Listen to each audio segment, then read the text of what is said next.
While preparing dinner for my wife's entire family, I stepped into the garage for more chairs and heard her brother say, "I still can't believe you married this loser. Dad's right. You need to divorce him before you have kids and get stuck forever." She replied, "Already working on it. My lawyer says we can take half his business, too." I returned with the chairs and continued hosting with a perfect smile. 3 days later, my WhatsApp was flooded with 47 desperate messages begging me. Something felt off about Alexandra the week before her family dinner. Not the normal kind of off, like when she's stressed about work or annoyed I left my boots in the hallway again. This was different. She kept checking her phone when she thought I wasn't looking, switched tabs whenever I walked behind her laptop, and started taking calls in another room.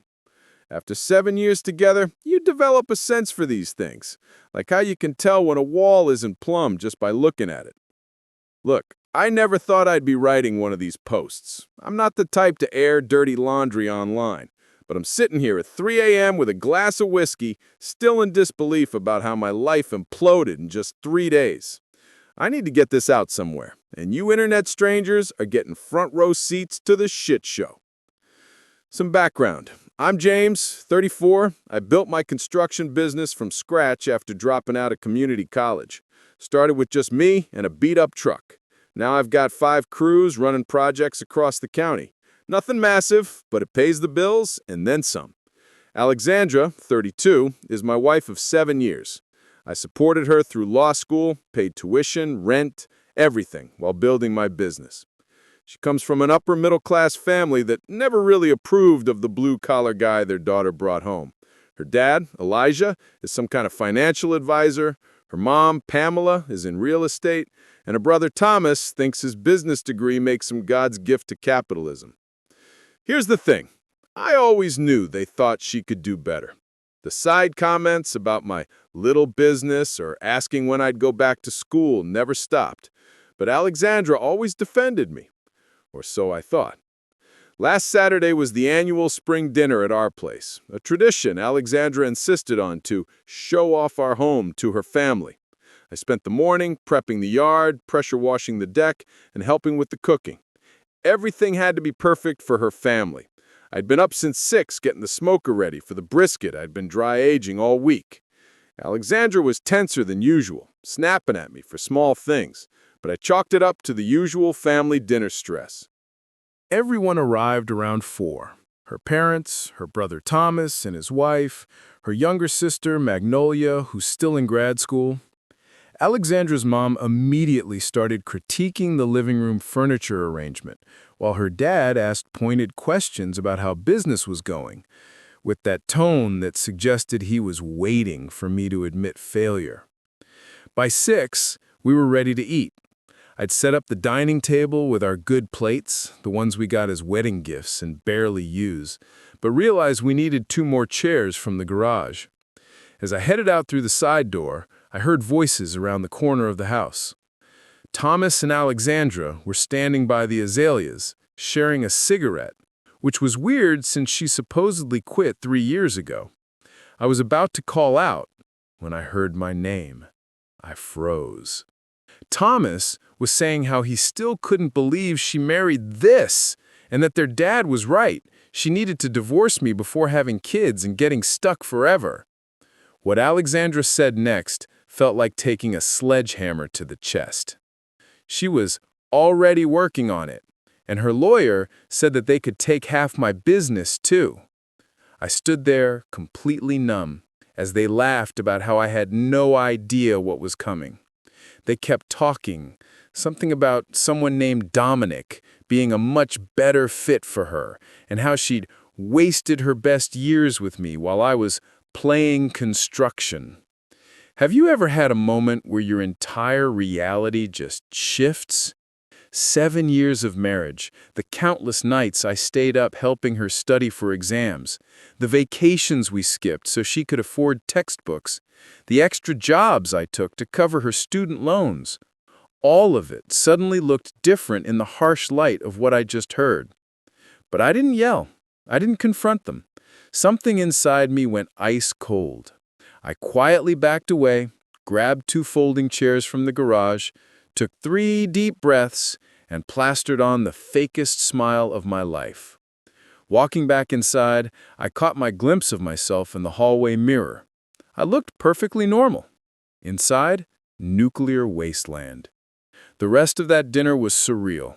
I poured wine, carved the brisket, laughed at her dad's terrible jokes, and watched my wife, this stranger across the table, act like everything was normal. I studied her face, trying to find the woman I married. Had she always looked at me with that barely concealed contempt, or was I just seeing it now? When her mom complimented the food and asked for my secret recipe, I nearly lost it. 7 years of family dinners, and now she decides I might have something worth knowing. At one point, his sister Magnolia gave me this weird look, like she was trying to figure something out. She's always been the only decent one in that family. I wonder if she knew. After dessert, Thomas raised a toast to family and future changes, looking directly at Alexandra with this smug little smirk. I clinked glasses and drank, thinking about how satisfying it would be to break that crystal stem across his face. When they finally laughed around 11, Alexandra started cleaning up, humming to herself. Humming, like she hadn't just destroyed our entire life. I told her I'd finish the dishes and she should get some rest. She kissed my cheek and said I was such a good husband. The audacity nearly made me vomit. After she went to bed, I checked her laptop. Password protected. New for her. But I knew she used the same pattern for most accounts. Third try, I was in. The emails to her lawyer started 3 months ago. The plan was to file after she secured a partnership at her firm using my income to help her status, then divorcing me once she locked it in. There were spreadsheets documenting my business assets, our accounts, even a fucking timeline for the divorce. And there it was, a transfer record showing she'd been moving small amounts to a separate account for months, just under amounts that would trigger notifications. Smart lawyer. Smart. I checked our joint savings. $20,000 missing. The money I'd been putting aside for the business expansion. Our future. Then I found the text with someone saved as D. Apparently, Dominic wasn't just a better fit, he was already test driving my replacement. The text went back 6 months. 6 fucking months.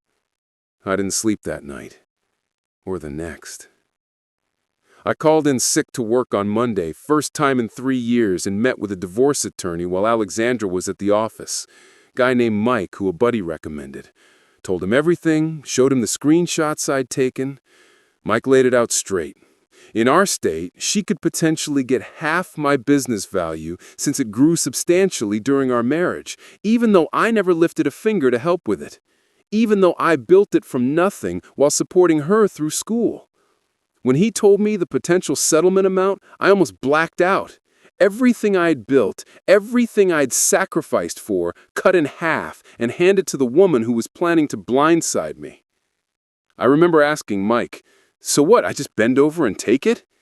He started talking about amicable settlements and minimizing damages, but I was already gone mentally. Something fundamental had shifted inside me.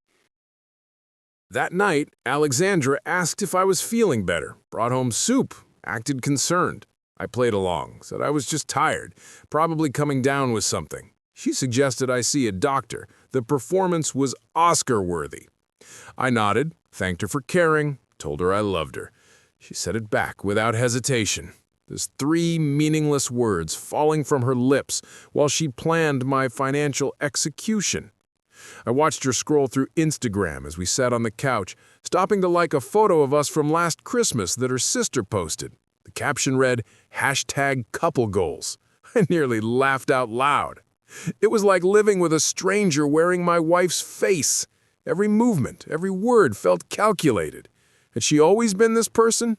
Had I been blind for 7 years, or had she changed? Does it even matter? Here's the thing. I've never considered myself a vindictive man. When contractors try to screw me over, I usually just cut ties and move on. When clients don't pay on time, I work with them. But this This was different. This wasn't business. This was my life.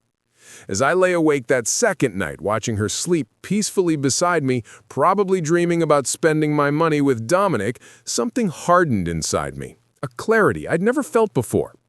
You see, Alexandra and her family always underestimated me. They saw the calloused hands and lack of degree and assumed I was simple. They never understood that building something from nothing requires intelligence, strategy, patience. I started making phone calls the next morning, first to my bank, then to my business partner, then to a few key clients. By noon, I had a plan forming. By dinner, I knew exactly what I was going to do. Alexandra wants war? Fine, but she's bringing a butter knife to a chainsaw fight. This isn't about money anymore. It's about showing her and her entire family exactly who they decided to fuck with. The loser they looked down on for 7 years is about to give them a masterclass in consequences. So here I am, 3 days after that dinner, finalizing my blueprint for demolition. And just like any good construction project, you need to lay the groundwork before you build. Tomorrow, everything changes. Alexandra thinks she's got it all figured out, but she has no idea what's coming. Neither does her family, or Dominic, whoever the fuck he is. I supported her dreams for 7 years. Now I get to watch hers crumble in real time. Update 1. First, thanks for all the support on my last post. Never expected that kind of response. For those asking if I've calmed down or if I'm thinking more clearly now, nope. Still pissed, still moving forward, just more strategically now. Look, when you build something with your hands, you learn that rushing just creates problems you'll have to fix later. Revenge is the same way. It needs a proper foundation. The morning after I posted, Alexandra left for work like any normal day. Kissed me goodbye, reminded me to call the plumber about that leaky faucet in the guest bathroom, asked if I could pick up her dry cleaning. The absolute normality of it was surreal, like watching someone sleepwalk through a minefield they planted themselves. As soon as her car pulled out of the driveway, I got to work. First order of business was securing my actual business. I called my accountant for an emergency meeting at the coffee shop down the street from my office. No way I was doing this over the phone or at my workplace where employees might overhear. Here's the thing. When you're building a business while supporting someone through school, you make compromises. Sometimes you don't document everything perfectly. Sometimes you cut corners on paperwork because you're exhausted from working 14-hour days. Alexandra knew this, had even helped with some of our early tax filings when we couldn't afford a proper accountant. The coffee shop meeting was eye-opening. My accountant, let's call him Frank, looked like he hadn't slept in days. Turns out, Alexandra had already contacted him, asking innocent questions about business valuation methods and ownership documentation. Claimed she was helping me prepare for a potential investor meeting. Frank, not knowing what was happening, had given her some surface-level info, but felt uncomfortable enough to flag it. When I told him what was really going on, the color drained from his face. "James, I need to show you something," he said, pulling out his tablet. He opened a series of documents showing my business transactions from the past 3 years. These highlighted ones, they don't quite add up. Turns out, Alexandra had been doing more than just planning a divorce. She'd been creating a paper trail to make it look like I was mishandling business funds. Small discrepancies in dates, amounts moved between accounts at odd times, invoices with inconsistent numbering. Nothing illegal, she was too smart for that, but enough to make things look messy in divorce court. Enough to justify bringing in a forensic accountant who would cost me thousands and find absolutely nothing wrong, but would drag out proceedings for months. Frank and I spent 3 hours documenting everything properly, creating clear trails showing all transactions were legitimate. We accelerated payments to suppliers, paid off equipment loans early, and documented Alexandra's complete non-involvement in the business operation. While we worked, I got a text from Magnolia, Alexandra's sister. This was unusual. We've always been friendly, but rarely text directly. She asked if we could meet for coffee sometime soon, said she needed to talk about something important.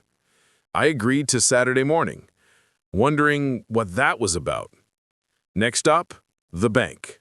I'd been stewing on something Alexandra's brother had said at that dinner. A comment about their parents helping her when the time comes. I had a hunch, and hunches in construction often save your ass. At the bank, I spoke with our financial advisor and confirmed what I suspected.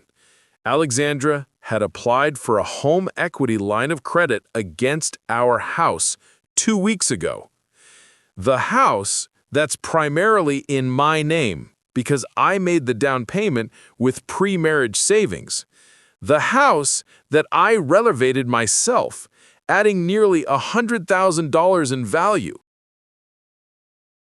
I was still listed as a required signatory, but the paperwork was moving through the system. One more week and she would have had access to about $200,000 in cash that I would be partially responsible for repaying.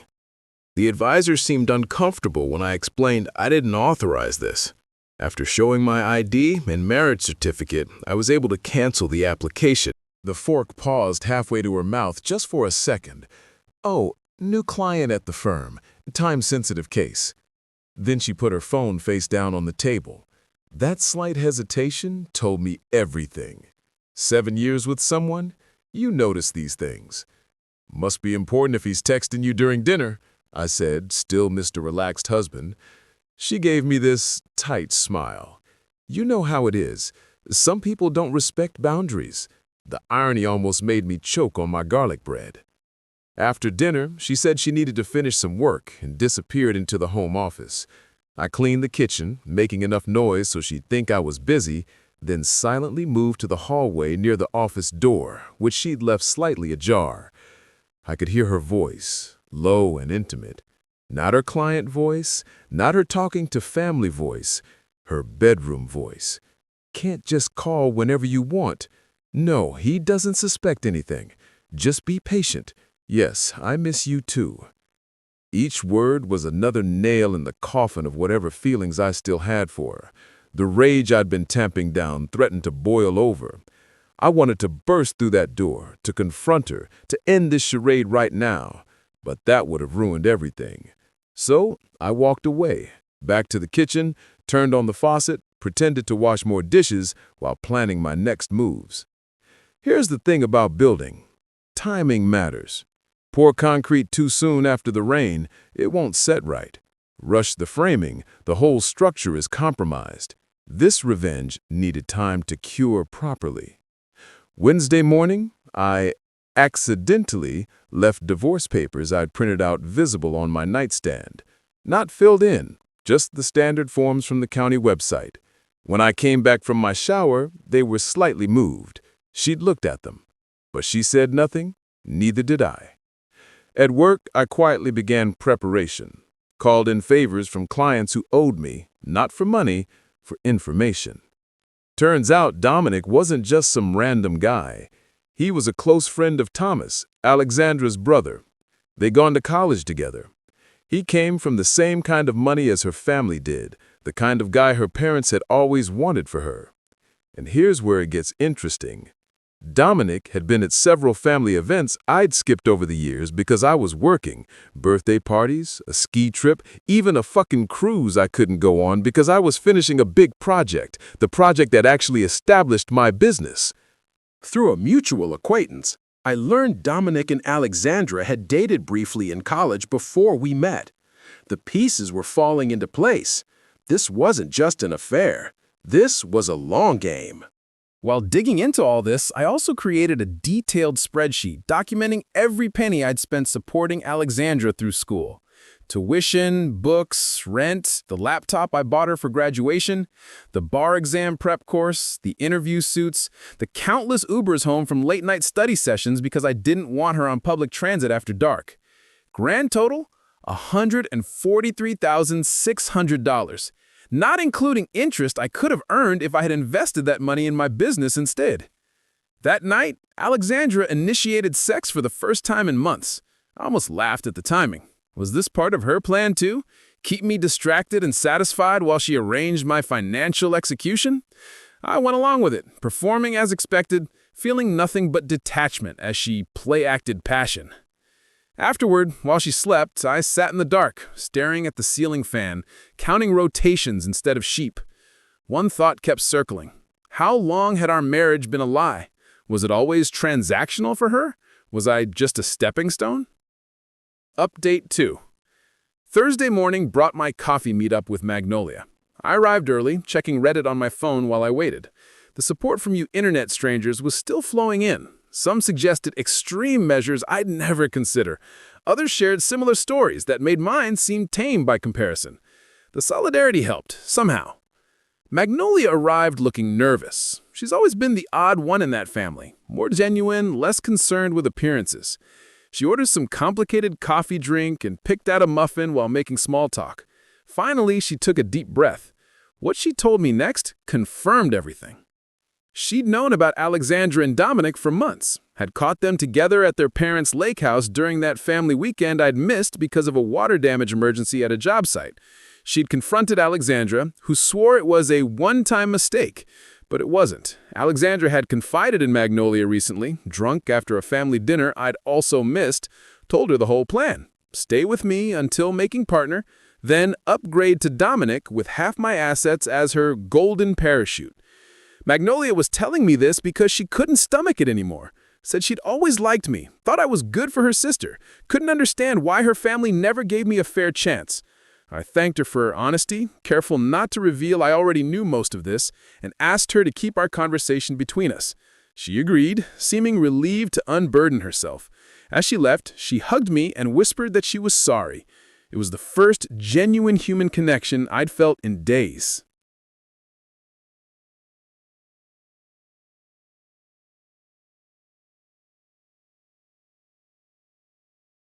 Let her have this last moment of thinking she's in control. Let her reassure Dominique that everything's going according to plan. Let her believe, for these final hours, that she's the smartest person in the room. The doorbell rang. Alexandra jumped, quickly ending her call. Her parents arrived first, her father bringing an expensive bottle of wine as promised. He shook my hand with that same condescending grip, already asking about this business emergency, with barely concealed satisfaction in his voice. Thomas and his wife arrived next, followed shortly by Magnolia, who couldn't quite meet my eyes. The gang was all here, all the players in position. As we moved to the dining room, Alexandra put her hand on my arm. "Are you okay?"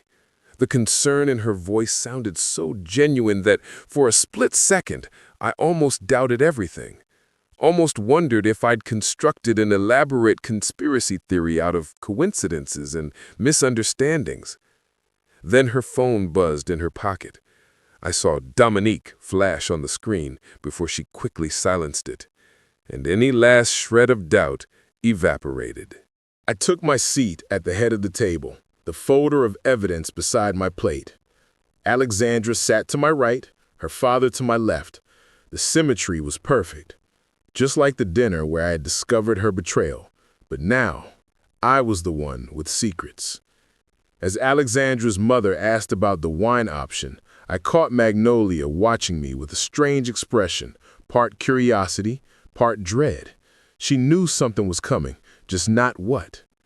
I stood up, wine glass in hand, and everyone fell silent, expecting me to explain the business emergency.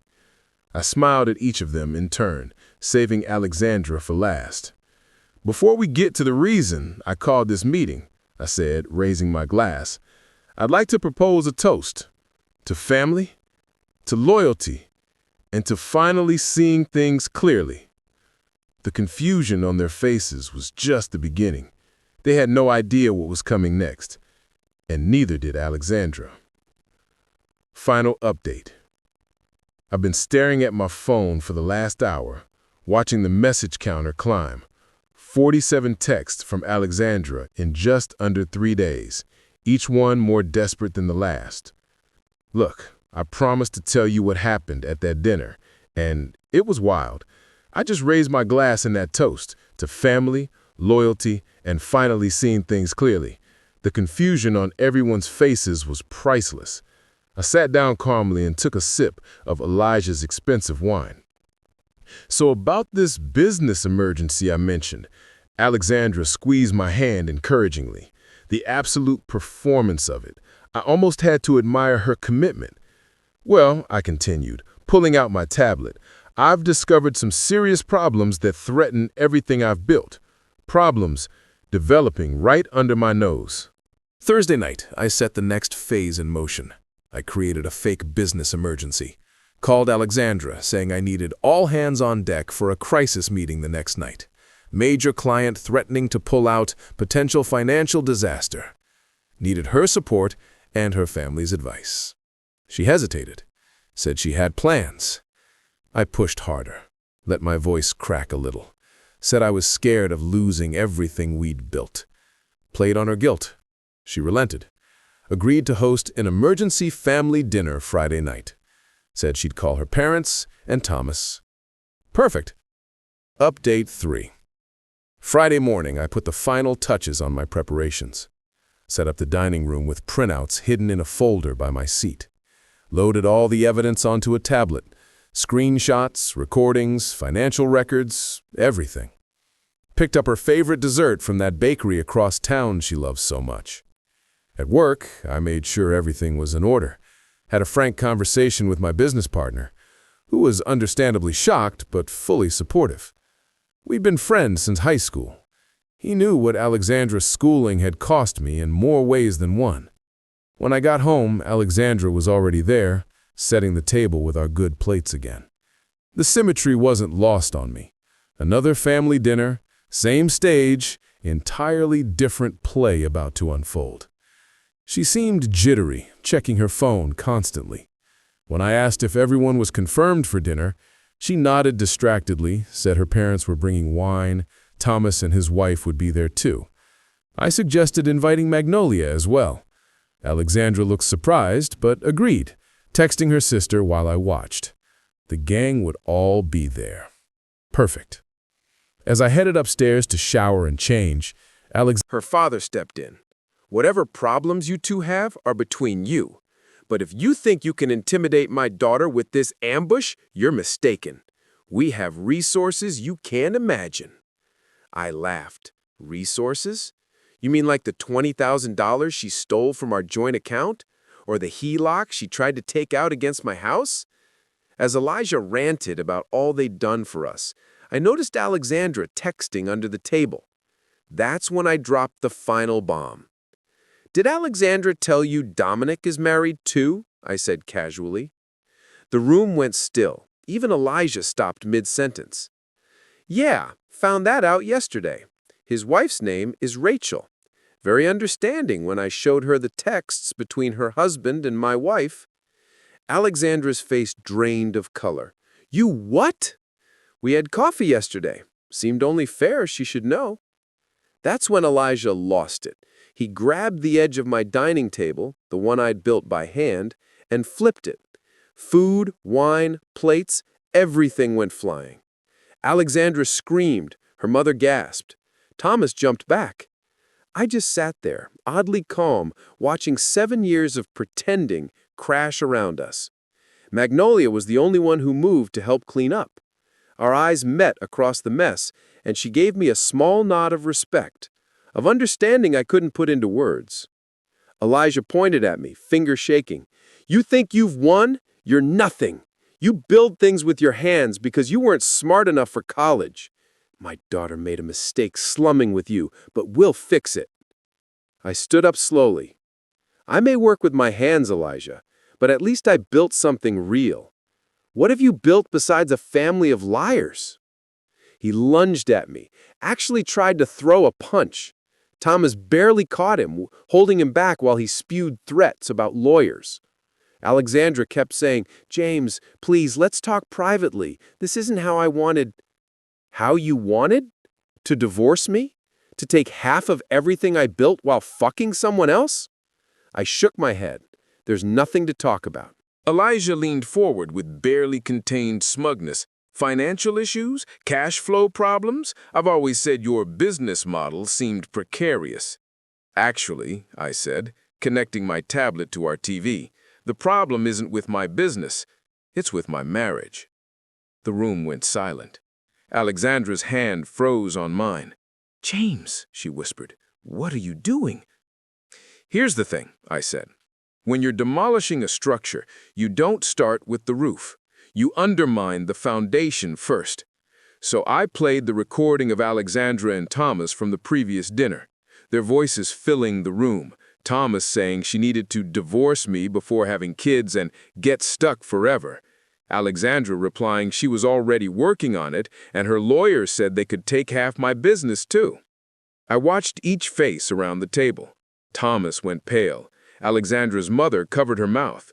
Elijah's jaw clenched. Magnolia closed her eyes like she was watching a car crash she'd known was coming. And Alexandra just sat there, paralyzed, as her carefully constructed plan imploded.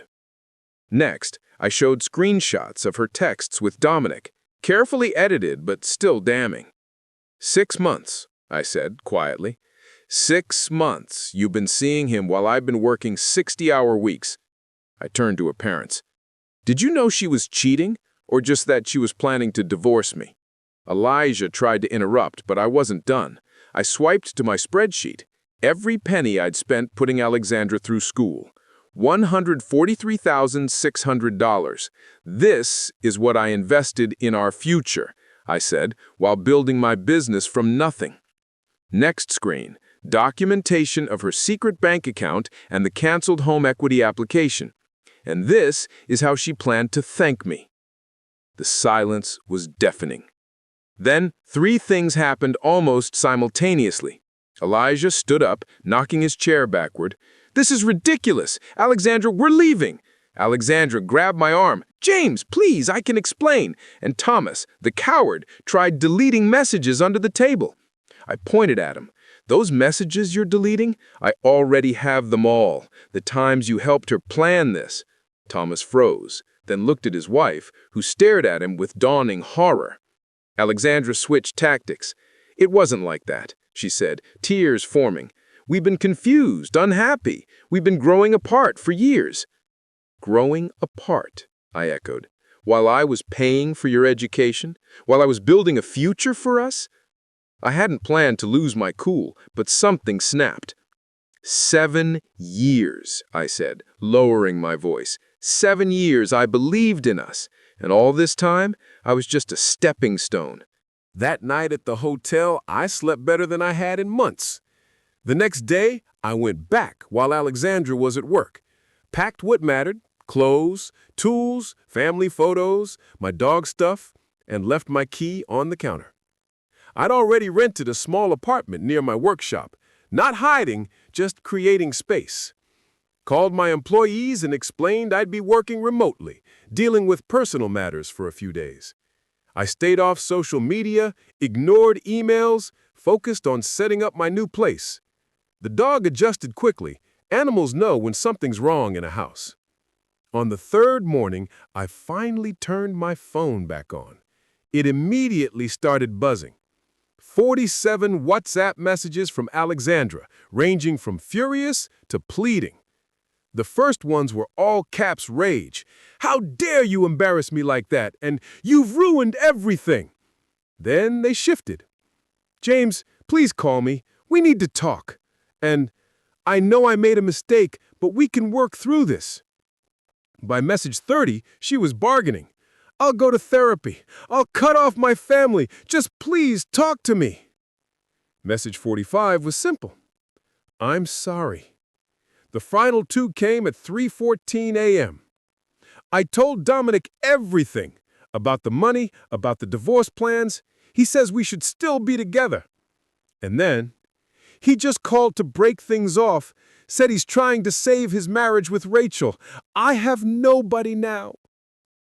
I read through them without responding, feeling nothing but tired. Not satisfaction, not vindication, just emptiness. Like finishing a tough job and realizing the client will never appreciate the work. As I scrolled, another message popped up. "James, I know you've read these. Please, just tell me what you want. Money? The house? I'll sign whatever you want." After everything, she still didn't get it. This was never about money. It was about betrayal, years wasted, future stolen. I finally responded, "I've already sent the divorce papers to your office. All I want is for this to be over quickly." Her reply came instantly. "Can we meet? Please? Just to talk." Before I could respond, my phone rang. Mike, my lawyer. Rachel, Dominic's wife, had reached out to him. After I'd shown her the evidence, she'd done her own digging and discovered Dominic had pulled similar schemes with other women. She wanted to compare notes for our divorce proceedings. As Mike talked, I looked around my sparse apartment.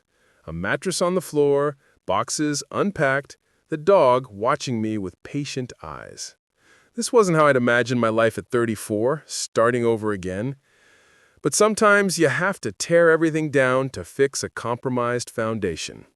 I agreed to meet Rachel for coffee, not romantically, but because there's solidarity in shared betrayal. After hanging up, I sent Alexandra one final message. "There's nothing to talk about. The marriage is over. Please direct all future communication through our lawyers." Then I blocked her number.